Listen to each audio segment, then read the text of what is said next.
Coming in at number 5, Rosemary's Baby.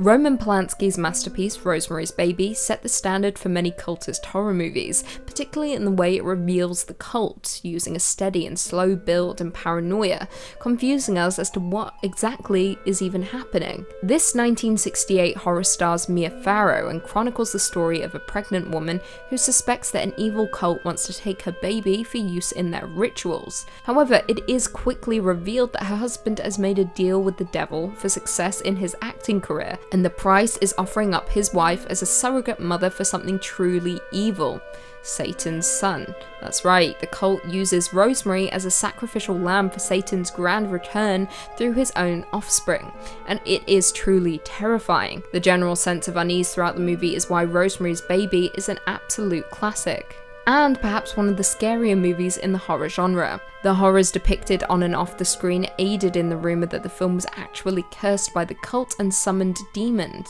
with many incidents occurring off-screen to the cast and crew, including the slaying of Roman Polanski's wife, Sharon Tate, at the hands of the Manson family.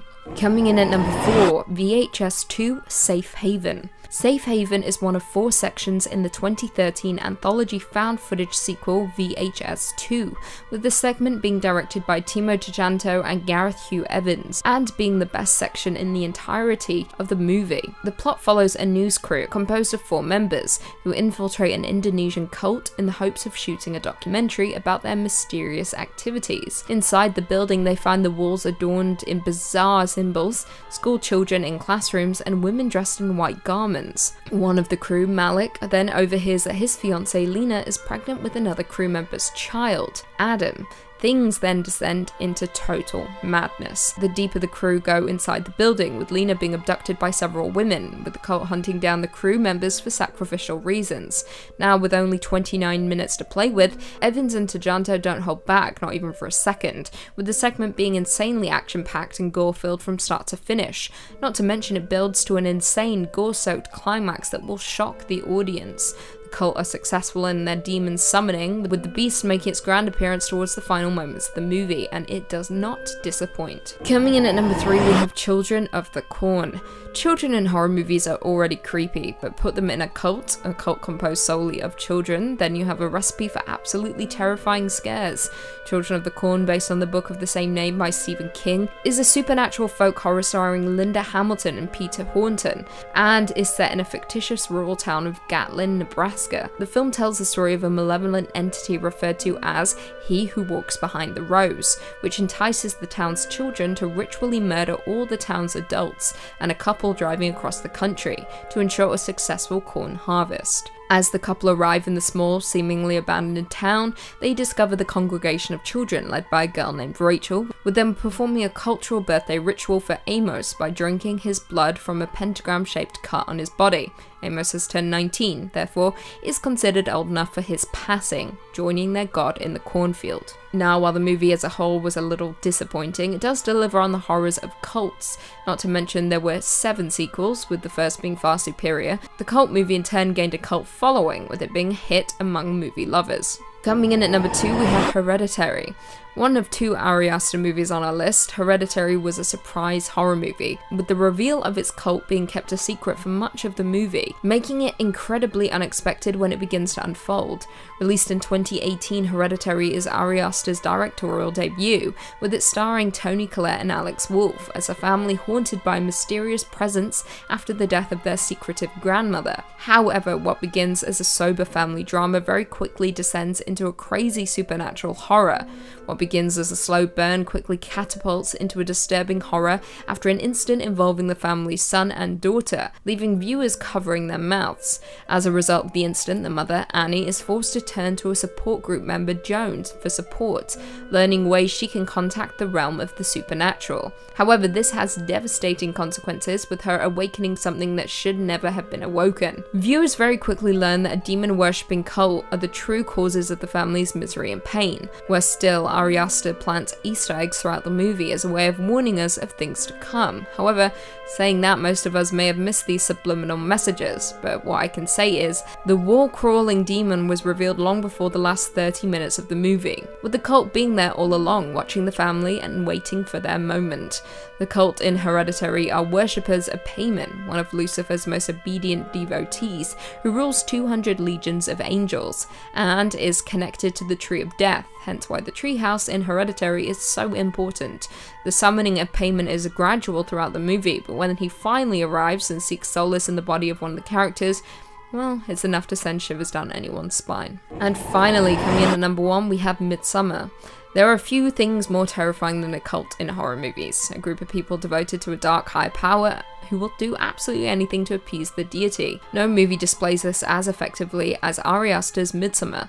Released in 2019, Midsommar is a folk horror film starring my queen, Florence Pugh, and follows a group of friends who travel to Sweden for a festival that occurs once every 90 years, only to find themselves in the clutches of a pagan cult. Now, unlike Ari Aster's Hereditary, Midsommar lays out its intentions from the very start of the movie.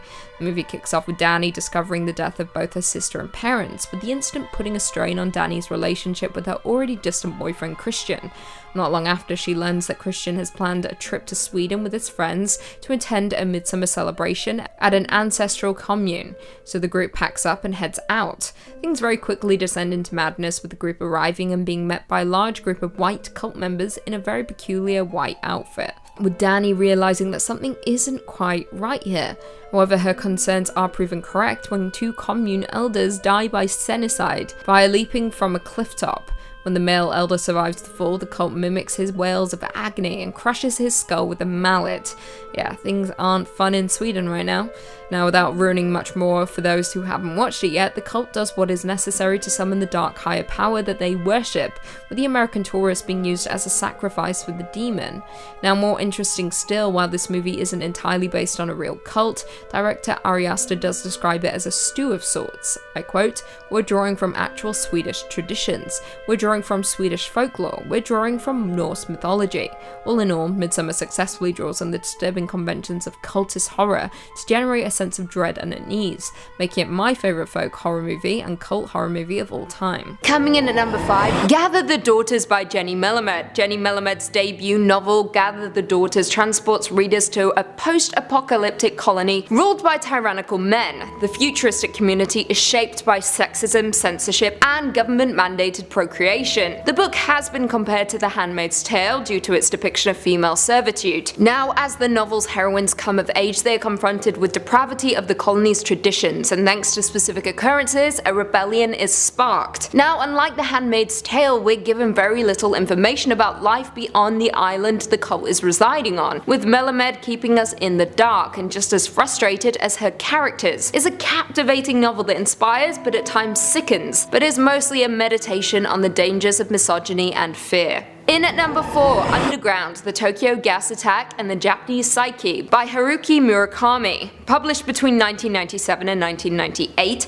Underground is a book by Japanese novelist Haruki Murakami about the 1995 Aum Shinriko sarin gas attack on the Tokyo subway. The attack was an act of domestic terrorism perpetrated on 20th of March 1995 by members of the cult movement Aum Shinriko. In 5 coordinated attacks, the cult members released sarin on 3 lines of the Tokyo metro during rush hour, killing 13 people, severely injuring 50, and causing temporary vision problems for nearly 1,000 others. The cult, which was led by Shoko Asahara, had already carried out several other assassinations and terror attacks using sarin, and had also produced several other nerve agents including VX, and attempted to produce botulinum toxin. In the raid that followed the attack, police arrested many senior members of the cult, with over 200 members being arrested. To this day, the attack remains the deadliest terror attack in Japan. Now, Murakami's novel is made up of a series of interviews with individuals who were affected by the attacks, and the English translation also includes interviews with members of Aum, the religious cult responsible for the attacks. In the novel, he attempts to make sense of the horrific attacks, and in turn is a true testament to the resilience of the human spirit. Coming in at 3, The Shelter Cycle by Peter Rock. Inspired by true events, The Shelter Cycle, written by Peter Rock, tells the story of 2 children, Francine and Colville, who grow up in the church university universal and triumphant, a religion that predicted the world would come to an end in the late 1980s. While their parents built underground shelters to withstand the impending Soviet missile strike, Francine and Colville played in the Montana wilderness where invisible spirits watched over them. However, when the apocalypse does not occur, the sect's members are forced to resurface and grow up in a world they believed might no longer exist. Now, the depiction of the cult is harrowing, but what makes the book more unsettling is the depiction of someone who has survived it. Someone who, having lost his rudder, might be capable of absolutely anything. Now, as outsiders, we believe that when people escape a cult, they are safe,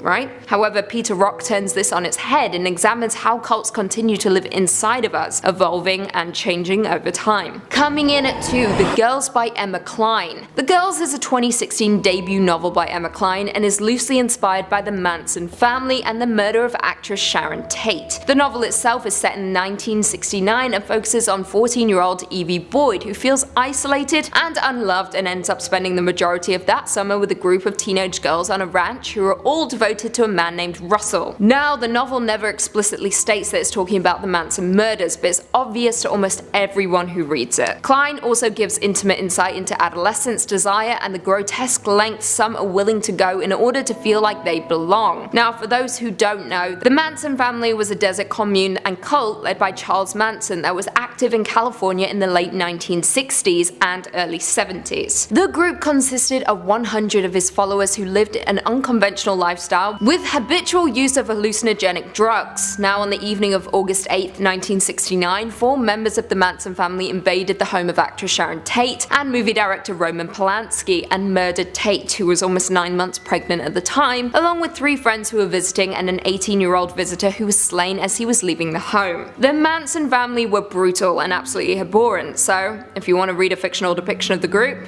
check out The Girls. And finally, coming in at number 1, Jonestown and Other Madness by Pat Parker. Now, backstory before we get into the meat of the book by Pat Parker. On November 18th, 1978, a total of nearly 918 people died in a settlement at the nearby airstrip in Port Kaituma and at a temple-run building in Georgetown. Now, the People's Temple Agricultural Project, better known by its informal name, Jonestown, was a remote settlement established by the People's Temple, a cult under the leadership of Jim Jones. In total, around 909 individuals died in Jonestown, all but 2 from apparent cyanide poisoning in an event that has been referred to as a revolutionary suicide by Jones and some of his cult. Now, let's track back. Jones had founded what became the People's Temple in Indiana in the 1950s, then relocated his congregation to California in the 60s. In the 70s, however, following negative media attention, the preacher moved with around 1,000 of his followers to the Guineas jungle where he promised a utopian community. That is not what they received, because as aforementioned, on the day of November 18, 1978, US Representative Leo Ryan, who had gone to Jonestown to investigate claims of abuse, was murdered along with 4 members of his delegation by Jonestown gunmen. That very same day, Jones ordered his followers to ingest poison-laced punch, while armed guards watched on. Now, in the book Jonestown and Other Madness by Pat Parker, she examines the rise and fall of the charismatic turned murderous preacher Jim Jones. As a celebrated lesbian feminist poet, Pat Parker's collection is a gripping reflection on the way race, class, and gender played into Jim Jones's sadistic slaughter of his congregation. Throughout the book, she challenges us to reflect on how easily we accept answers given to us in the wake of a tragedy. I quote, "If 900 white people had gone to a country with a black minister and committed suicide, would we have accepted the answer we were given so easily?" The book is fantastic and incredibly moving. Not just that, but it's also the perfect insight into one of the most notorious cults and infamous massacres. Number 5 on this list is Happy Science. Kind of a fun name that they have there for sure, but maybe not the funnest of cults. Ranker says, if you're looking for a mashup of world religions, new age, hokum,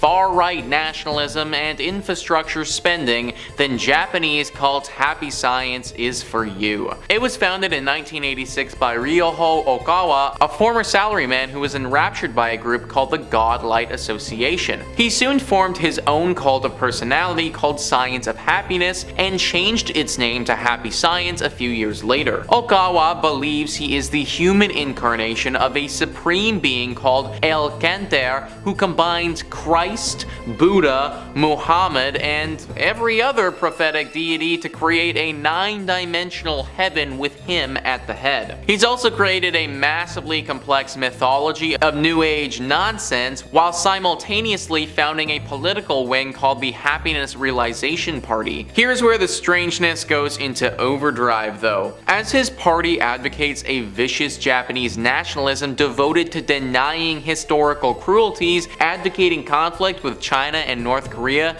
and rebuilding Japan's infrastructure. The group claims to have 12 million members around the world, has a multimedia arm, and enjoys tax-exempt status in the US. So basically, if it was up to this group, Japan would be invading China and North Korea and probably well on its way to starting World War III. So yeah, definitely not one that you want to be a part of because that could obviously get very bad very quickly. Not to mention you need to worship this dude who believes that he's the human incarnation of all these cool people. I mean, if he actually is the human reincarnation of all of those people, then that's freaking awesome, but come on guys, I think the likelihood that this dude is Jesus as well as Buddha is pretty low. Number 4 on this list is the Brethren. Yeah, so joining this cult really would just be the worst, guys. You just need to give up so much to do it. Ranker says, also known as Body of Christ and Garbage Eaters, the Brethren are an apocalyptic offshoot of the 70s Jesus movement, eschewing worldly possessions and earthly pleasures to purify themselves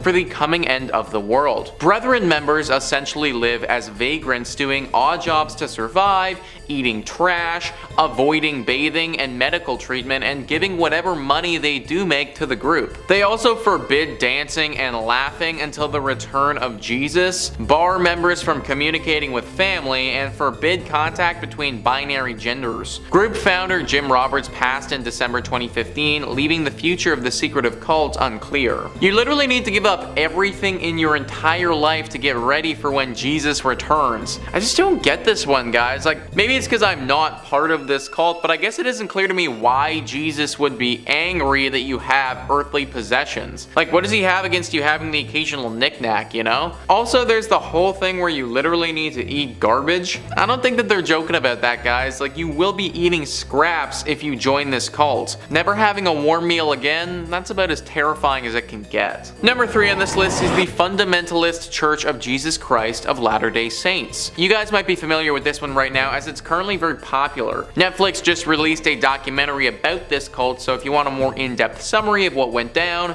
definitely go check that out. Ranker says that this cult was an offshoot of Mormonism that's constantly in the news for unsavory reasons. FLDS openly embraces polygamy, which the mainstream LDS outlawed a century ago. The group has anywhere from 6,000 to 10,000 members in rural Utah and Arizona, with the group having almost total control of 2 small, linked border towns in 2 states. While Mormon splinter groups had been around long before, the FLDS was incorporated in 1991 by a group of men who had been excommunicated by the church. They went through a range of leaders who all declared themselves prophets until being taken over by Rulon Jeffs in 2002. He passed shortly thereafter and his son Warren took over. It was under Warren Jeffs that the FLDS practices of child marriage, bigamy, incest, racism, abandonment of teenage boys all became public knowledge. Jeffs was sent to prison in 2007 but continues to be the de facto head of the church while his successors squabble for power. This cult certainly isn't as powerful as it once was, and you have to imagine that as time goes on and more people are educated on what this cult did in the past, that will continue on a downward trajectory. But for now, they still aren't totally finished, and if you wanted to, then you could join this group. Absolutely do not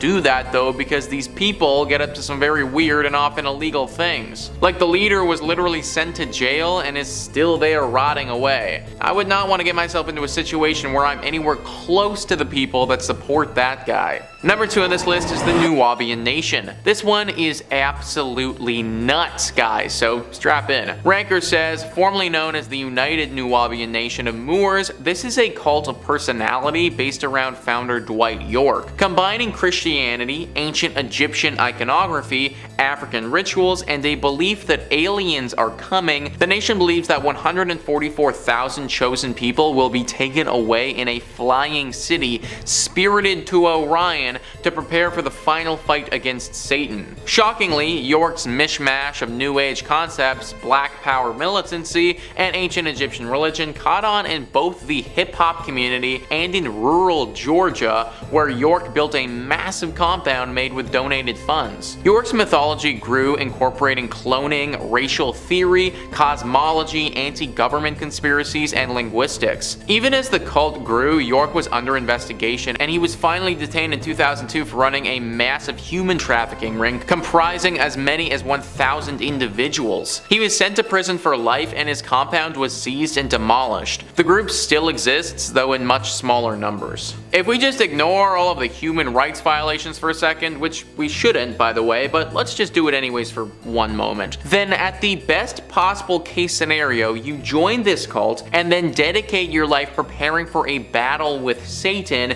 that you may not ever have, because not only is that crazy, but you might not even be in the 140,000 people who gets picked to have said battle with Satan. Like, this just doesn't make any sense at all, guys. Then we add back on all of those human rights violations and all the other stuff that York was sent to jail for, and you get one sick and twisted cocktail that is this cult. Number one on this list is Church Universal and Triumphant. Yet another cult of personality in New Age clothes, the CUT was founded in 1975 as an offshoot of a different movement, Summit Lighthouse. Founder Elizabeth Clare Prophet pitched herself and her husband as messengers of the Ascended Masters, a set of spiritually awakened ancient beings central to the Theosophy belief system. They also threw in elements of Christian Science, the I Am movement, and Mormon-style doomsday prepping. The prophets grew wealthy enough to buy large spreads in the Santa Monica Mountains and Montana, while members drove themselves into debt building fallout shelters and paying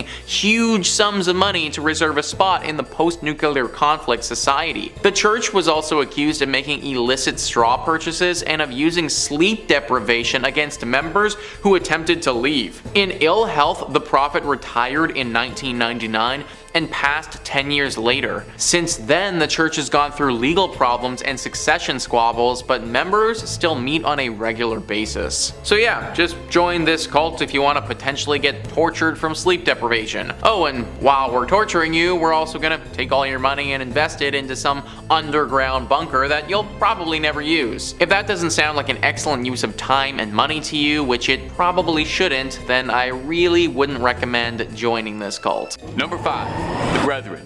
Do you feel like the modern world has got you down? Got you running around, feeling overwhelmed? Perhaps you need a break from it all and you want to get away.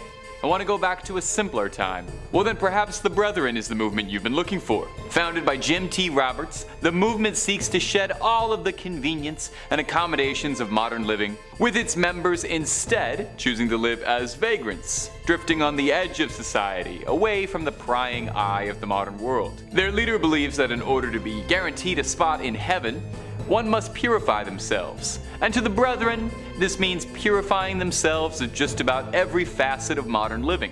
As part of their renouncement of all modern living, Brethren must forsake all of their family, friends, their jobs, their livelihoods, all in favor of their new brothers.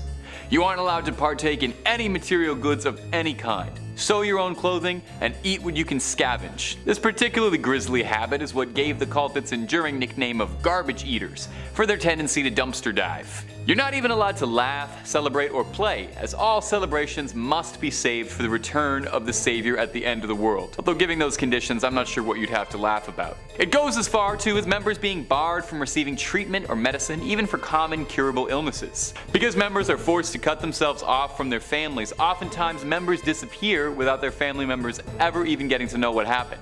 As such, groups have sprung up to try and reconnect Brethren to their families and hopefully get them a dinner that didn't come out of a dumpster. Why not toss a subscribe our way and join our group here? Our teachings are scary videos every day, and the only thing you have to give us is a subscribe, and if you're feeling really generous, maybe a like too. Let's keep going. Number 4. Happy Science. Happy Science, formerly known as the Institute for Research in Human Happiness, is a Japanese New Age religion that's sort of a loot bag for as many religious concepts as you can think of.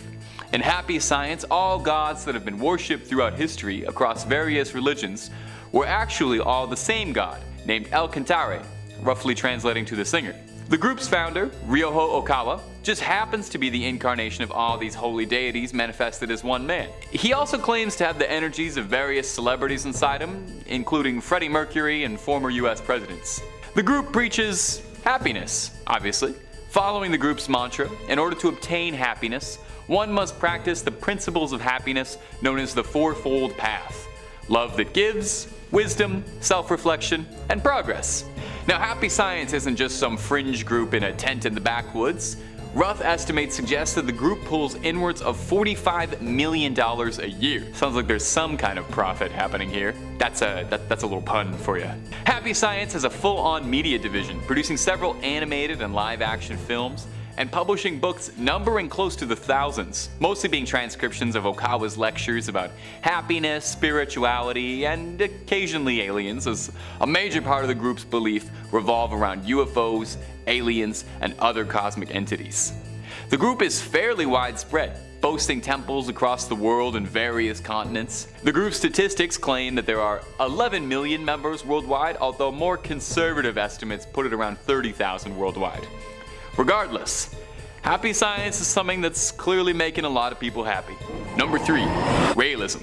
Raelism is the teaching that humanity was birthed by a hyper-advanced race of aliens called the Elohim, who genetically engineered us as their children. Our most famous religious leaders over the years were Elohim human hybrids, whose wondrous abilities and powers were mislabeled as prophets. It's said that by 2035, if Raelism's followers have achieved the tenets correctly and fulfilled the movement's teaching by spreading its message and building an embassy to welcome its 39 prophets. The group rose to prominence in the 1970s when its leader, Claude Vorion, who called himself Rayo, claims he had an experience with a UFO where a spacecraft flying overhead was full of beings who told him about humanity's future and past and handed him a Bible and told him it was his mission to build that embassy. Now, all of this sounds like pretty standard cult stuff, worshipping aliens who are secret progenitors, but where things get pretty interesting and worthy of note is that around 2002, a company called Clonaid, with direct ties to Raelism,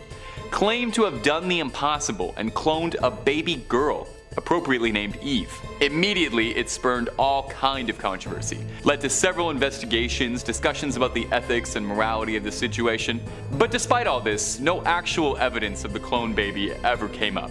Eve isn't the only alleged baby birthed this way through Clonaid, with several claims of Clonaid brand clones being produced since the original story in 2002, all with dubious claims, including controversial rapper Kid Buu, who claims to have been born there. So either Eve is still hiding somewhere, or maybe it was a bit of an exaggeration.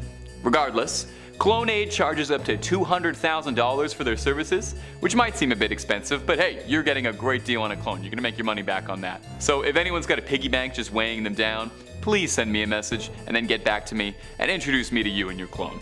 Number 2, the Church of Bible Understanding. Hey, real quick for me, what's your favorite Seinfeld episode? Yeah, I probably could have guessed it was the comeback or the contest, and those are both great answers. But what about the checks, where George gets involved with that group of carpet cleaners who end up trying to recruit for a cult, and he's all mad they want his boss, but they don't want him? That's the kind of shenanigan that could only happen to Costanza. Turns out that episode was based on a real group called the Church of Bible Understanding, although at the time they were going by Christian Brothers Carpet Cleaners, no doubt where the idea came from. This undertaking was one of the group's many noble business ventures, including a used van business and a New York chain of used antique stores.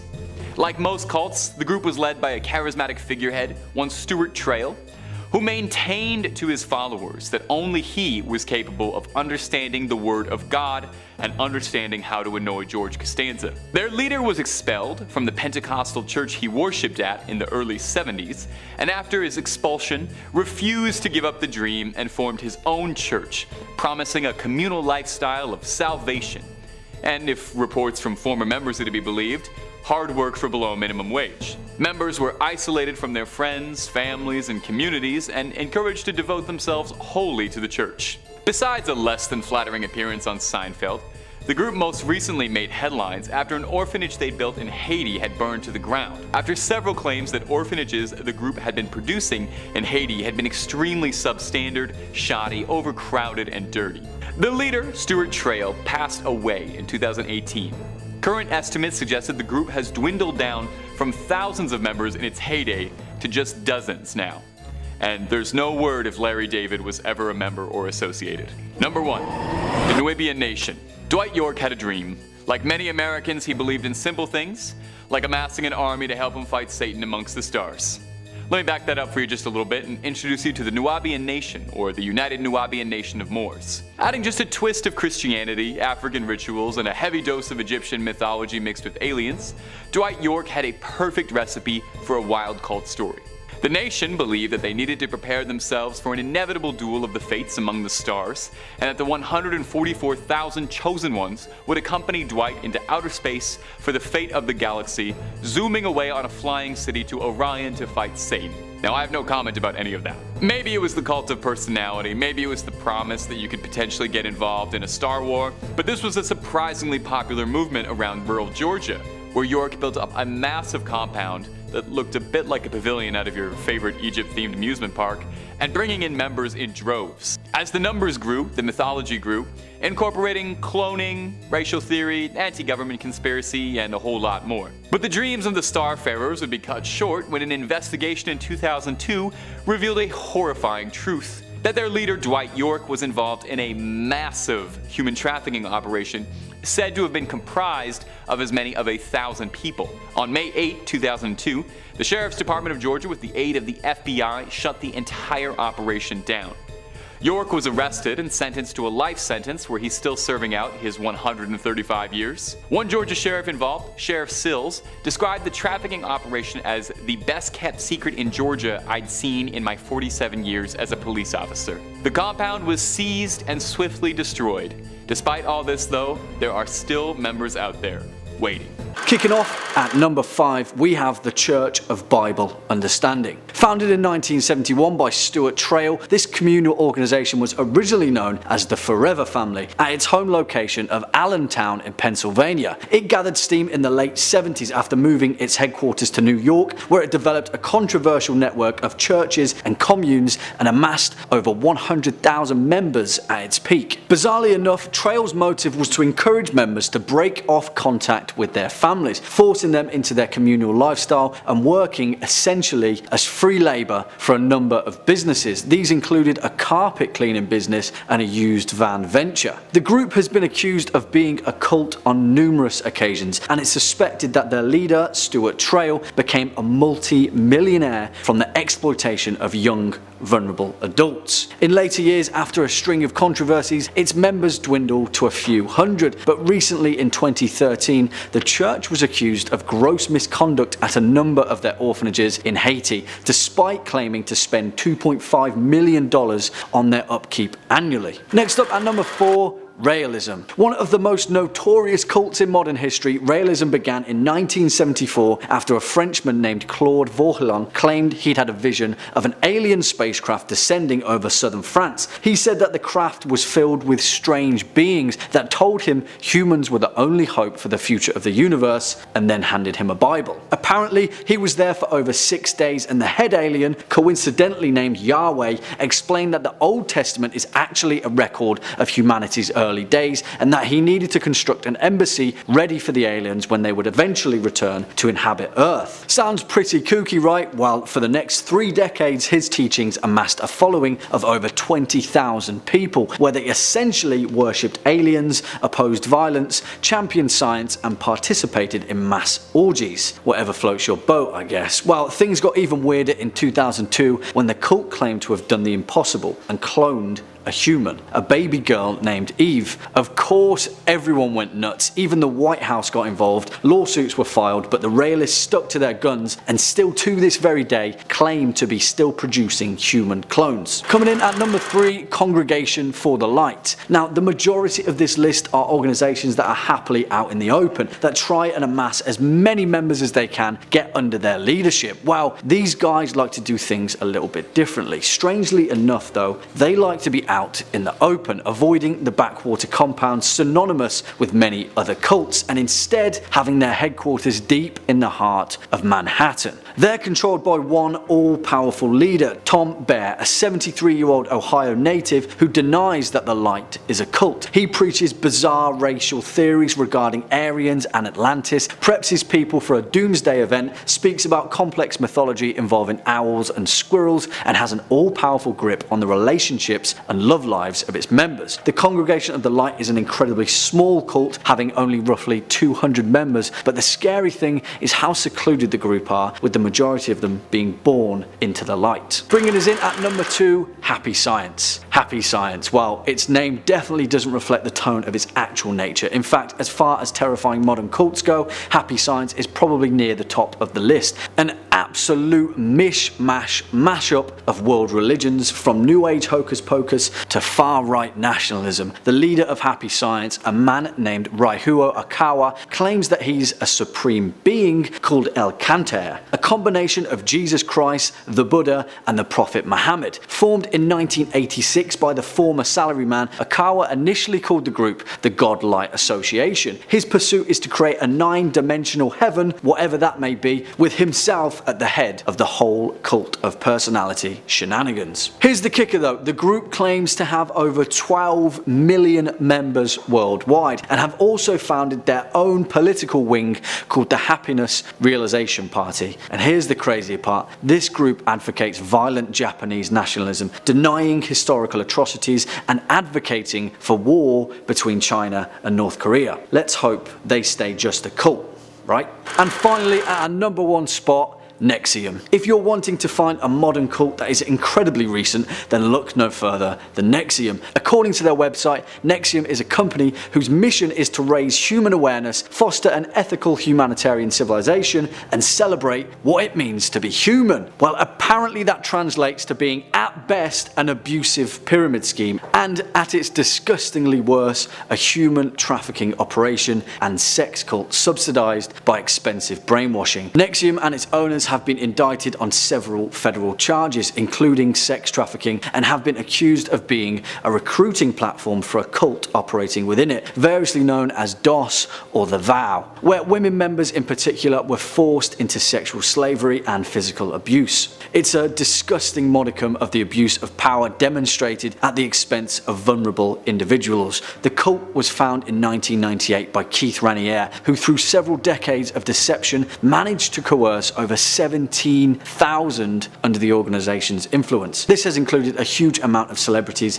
actors, actresses, models, and other public figures. The lid was fully blown open in March 2018 when Raniere was arrested and federally indicted, shortly followed by other important figures in the cult. Well, they go to trial in October 2018. Number 5, the Skull and Bone Society. Now, I'm gonna be honest, this video might be the one to get the channel taken down. I've made a lot of bold videos. I've made some very, very heretical claims against the Catholic Church, and I've said some wild things and claimed them as facts regarding the Megalodon, but this might be the video to get the channel blacklisted as we start diving into and talking about some of the most secretive societies out there. The Skull and Bone Society is one of the more well-known secret societies, and yeah, I guess that's kind of an oxymoron. It's an undergraduate society at Yale University. Founded in 1832, it's renowned the world over for just how darn secretive it is, and its practice of strange rituals and its secret membership. Partly why it's so captivating to conspiracy theorists is its alumni are something to boast about. Many presidents have been members of the Skull and Bone Society, both Bush Sr. and Jr. Speculation runs rampant when it comes to the Skull and Bones, suggesting that powerful elites from within influence politics and finance. Now, membership, as one could expect, is very limited to a select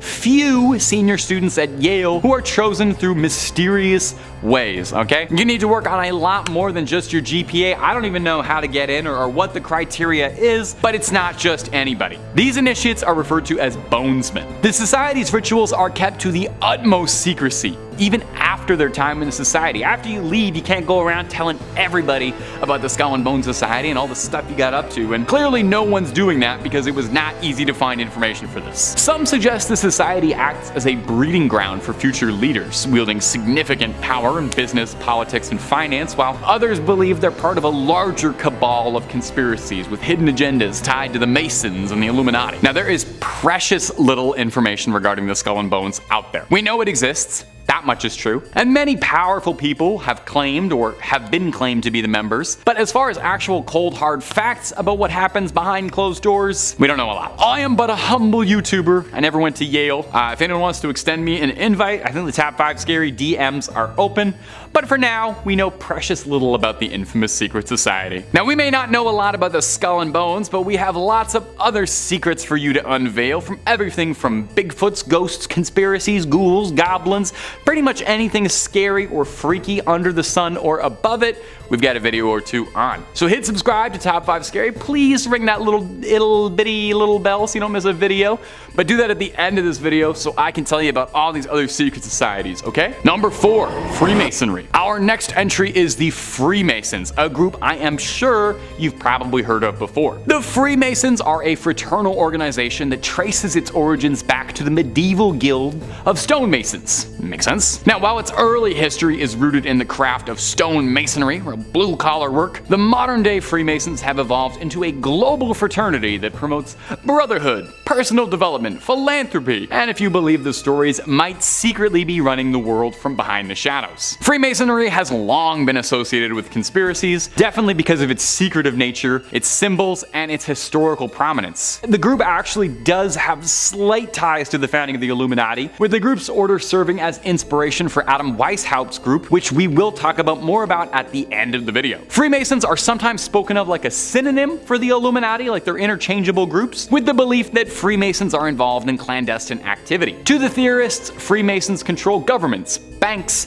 using their influence, and pointing out that throughout history, many notable world leaders and key figures have been Freemasons or have had familial ties to Freemasonry. And there are some wilder conspiracy theories out there too that suggest that Freemasonry is tied to supernatural or occult practices, claiming that Freemasons engage in esoteric rituals and possess hidden knowledge, ancient mysteries, secret teachings.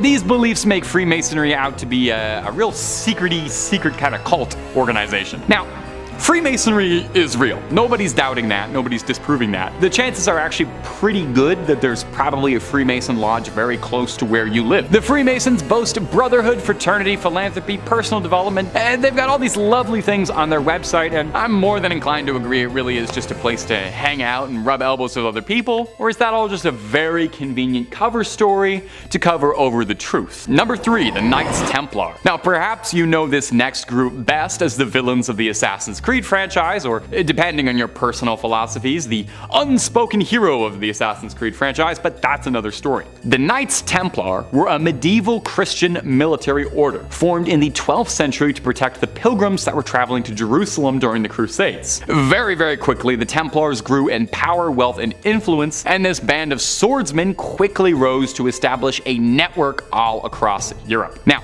there have been a ton of conspiracies revolving around the Knights Templars over the years. I'm sure partly because the Knights Templars is a very cool sounding name. They also had a sudden and dramatic downfall. Didn't have anything to do with any order of hay-jumping assassins, but they did close their gates pretty quickly. In 1307, King Philip IV of France initiated a campaign against the Templars, accusing them of many heinous crimes, heresies, idolatry, corruption, secret ceremonies. Now, the order was officially disbanded after this, and many of its members were arrested, interrogated, and executed. And quick aside, the Templars really did do a lot of these things, and the Templars did unspeakable things during the Crusades, and it's not that far to say the Templars were a very, very, very malignant presence. One prominent conspiracy theory suggests that the Templars possessed hidden knowledges or relics, including the Holy Grail or Ark of the Covenant, believing these sacred artifacts bestowed them incredible power and influence. Some people also theorize that the Templars knew they were going to be disbanded, and they concealed these treasures to pass them on to other secret societies.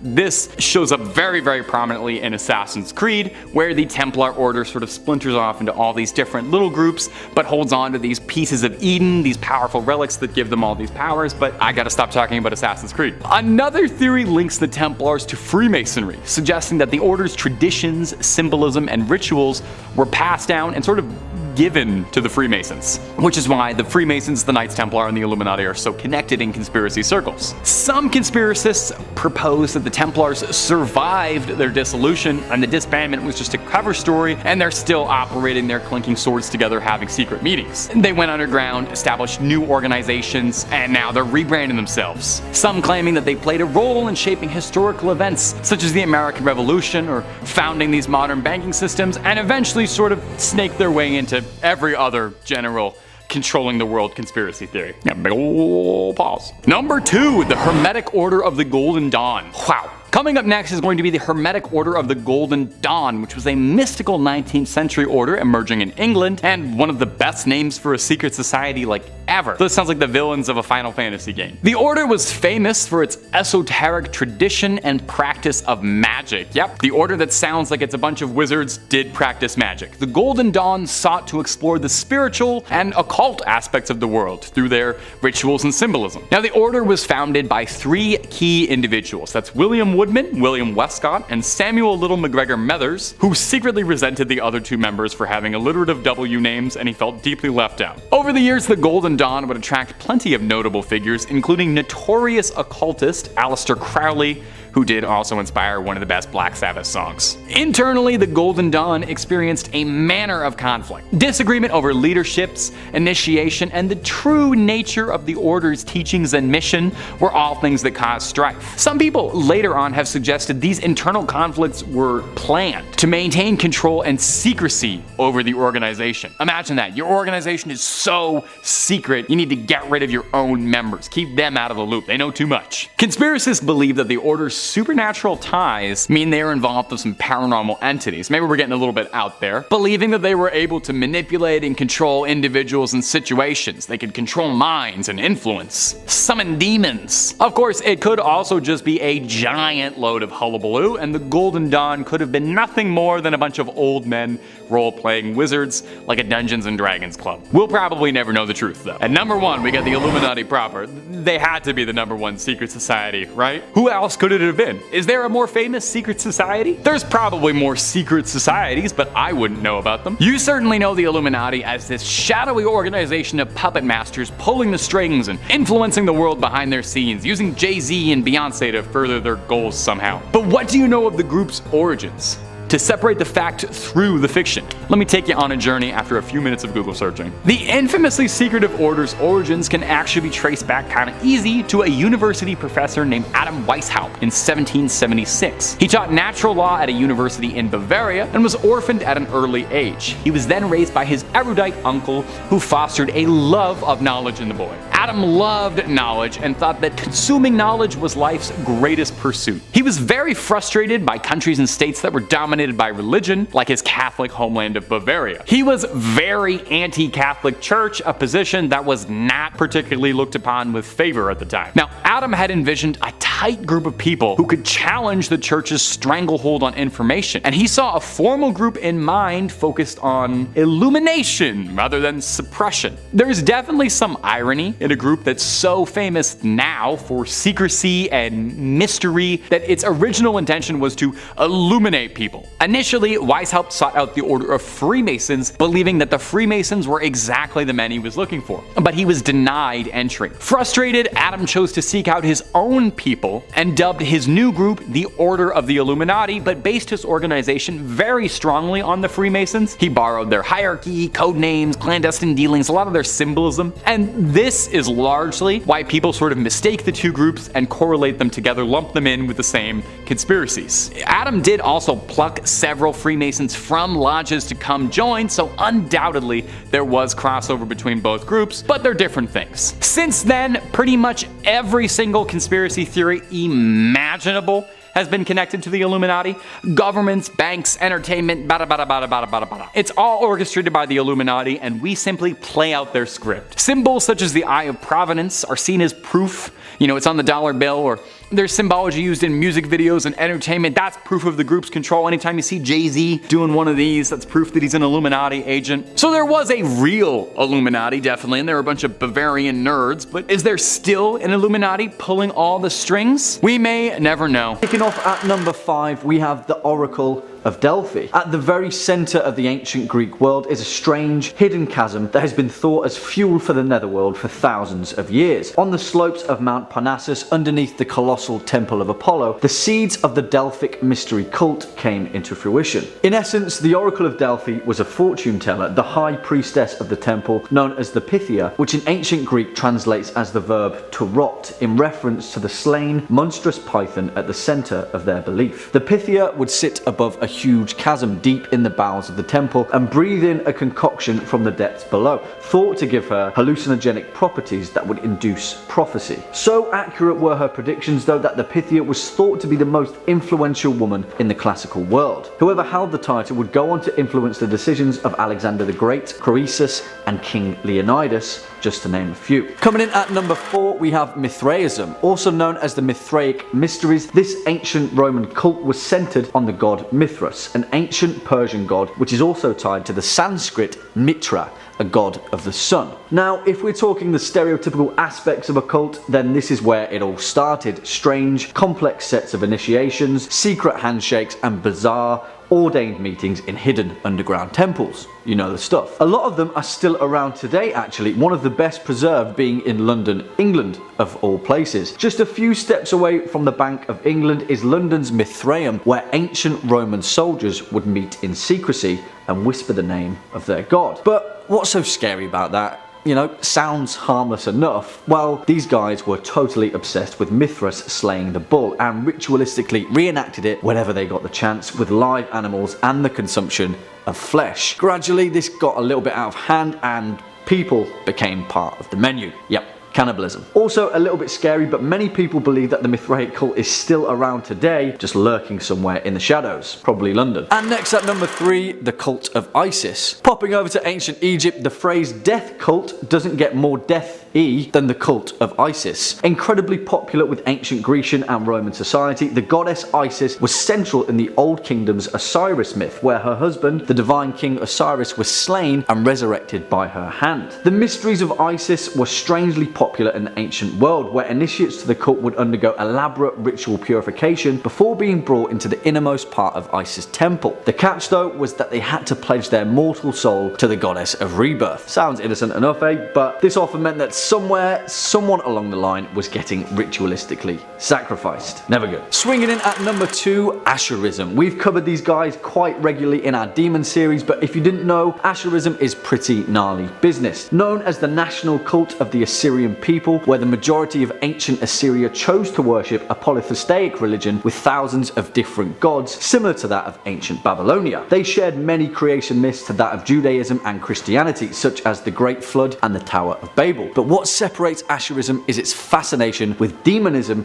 and their willingness to worship. For example, the tale of Lilith, Adam's first wife, who went on to become the demonic queen of the succubi. Although you could argue that this is just in essence a collection of smaller cults, Asherism didn't come into written fruition until after the fall of the Assyrian Empire, where these cults were continued to be worshipped in the surviving city of Assur. This became a melting pot for Asherism, with the cults of Sin, Nikal, Bel, Nabu, and Tammuz being twisted into a fervent blend of godhood and demonism. Mass ritualistic sacrifice, stake burnings, cannibalism, it all went down here, and it's not good. And finally, at number 1, the Knights Templar. This wouldn't be an ancient cult list without everybody's favourite shadowy secret society, the Knights Templar. Also known as the poor fellow soldiers of Christ and of the Temple of Solomon, that's a mouthful, the Knights Templar were a Catholic military order recognised in 1139 by the papal bull of the Holy See. Although records state that the Templar were active until about 1312, the order's main functionality was prominence in Christian finance. They managed a large economic infrastructure throughout the Christian world,